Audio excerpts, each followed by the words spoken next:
Akka keenyatti immoo keessumattuu bosonni safuudhaa fi kunuunsa mataa isaa danda'e qaba.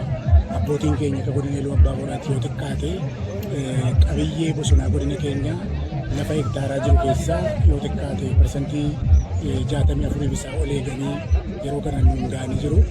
Immoo qabeenyi uumamaa yeroo jennu qabeenyi uumamaa kan dhaloota boriirraa ergisaa fudhannedha malee kanarraa dagoogganne xumuree dabarru waan hin taaneef kaleessas akkuma seenaa abboonni keenyaa fi waadaa abboonni keenya kaleessaa nutti kennanii akka godina kanaatti bosona nutti kennanii rabanus dabarsinee dhaloota itti nutti kennuudhaaf biyyi kun dhaloota boriitiif akkasiin jira. Biraatiin dinagdee keenya guddifna, karaa biraatiin sharafa biyya alaa argachiifna, karaa biraatiin immoo qilleensa madaalawaa akka biyyaatti arganna, karaa biraatiin immoo qonnaan bulaan kunis gurmaa'ee yeroo akkasittiin biqiltuu kana dhaabbatu yookiin shaayii kana dhaabbatu immoo dinagdee dhuunfaa isaas guddisaa, dinagdee biyyaas guddisaa, dinagdee waloos guddisaa gara biyyattii barbaadamtee badhaadhinee jedhamteetti deemuudhaaf hojii qabatamaa hojjetamaa jira.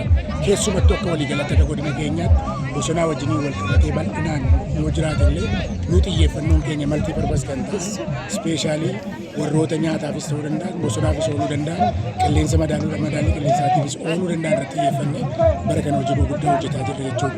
Keessumattuu hojii misooma shaayii, hojii misooma abukaadoo, hojii misooma muuziitii fi hojii misooma paappaayyaa irratti karaa bal'aa ta'een aanaa hedduu keessatti hojjetaa kan jirruu fi kun immoo dinagdee biyyaa keessattis guddina biyyaa keessattis gahee olaanaa danda'e qaba waan ta'eef karaa kanaatiin hojii keenya hojjetaa kan jiru ta'uu isaa. Shaara magariisaa kanas amma qofaa miti bara darbes bara chaanus dhaabaa turre jechuudha.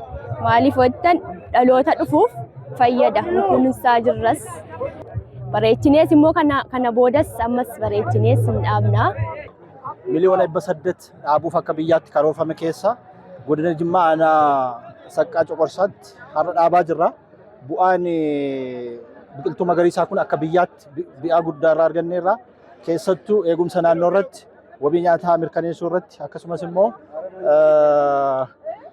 addunyaa irratti bu'aa guddaa fiduutiin biyyi keenya akka beekamtu taasisee jira. Kunis jijjiirama qilleensaa kana irratti bu'aa guddaa akka fidaa jiru akkasumas immoo dinagdee magariisaa ijaaruu keessatti bu'aa guddaa qaba jechuudha. Egaan akkuma dhaabne kana tokkummaan kaanee akka biyyaattis akka godina keenya Jimmaatti illee akka aanaa kanaatti illee kunuunsuu qabna, sirriitti eeguu qabna.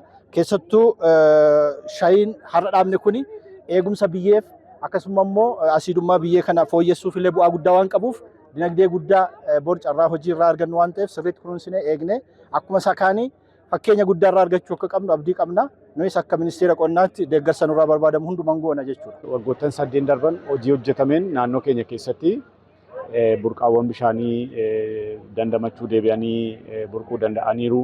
Naannoon keessattuu kanaan dura rakkoodha jedhamee irra deddeebiidhaan hongeedhaan tuqamaa ture. Amma irratti xiqqoo fooyya'insa agarsiisaa kan inni dhufee jira.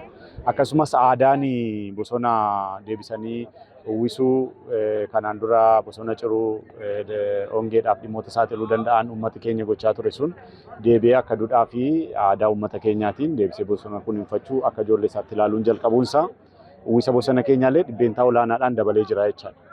Kanarraa kan ka'e amma hojii oomishaa fi oomishtummaa keessattis gahee olaanaa fidee dhufeera. Inumaayyuu immoo bosonni irra deebiidhaan biqiltuuwwan dhaabbatan kun biqiltuu nyaataafis ooluu danda'an, biqiltuuwwan uwwisa bosonaas dabaluu danda'an, biqiltuuwwan nyaata beeladaaf ooluu danda'an.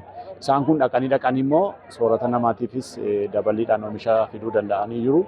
Dabalataan immoo beelada keenyaaf keessattuu nyaata beeladaa deebisanii argachuudhaaf carraa guddaan nuuf uumameera jechuu danda'ama. Kanaan dura akka abaarsaatti fudhatama ture dhimmi hongeedhaan wal qabatu garuu hojii dandamanaa bal'inaan hojjetameen gaara keessattuu gara baddaa kanarratti hojiin baayoloojikaalaatii fi hojiin daagaa hojjetameen gara gadiitti immoo tokkoffaa daballiin amma bokkaan yeroo adda addaa roobaa jiru kun yeroodhaa gara yerootti fooyya'aa dhufeera. Isarraa kan ka'e immoo qabachuu dandeenyeerra. Piroojektota adda addaa cinaa isaatti ijaaruudhaan yaa'a bishaanii akka inni dabalu waan ta'ee jiruuf daawun istiriimii irratti gara naannoo gammoojjii irratti wanni kun fooyya'aa dhufuusaa argaa jirra jechaadha. Isa duwwaatu hin taane gammoojjiidhuma irratti iyyuu Booranas haa ta'u Boorana lamman Baalee lammanis yoo fudhanneenne amma hojiin ashaaraa magariisaa bal'inaan hojjetamaa waan dhufaa jiruuf fuulduratti rakkoo hongeedhaan deebi'ee tuqamu kana keessaa baraarachuu hin danda'ama kan jedhudha.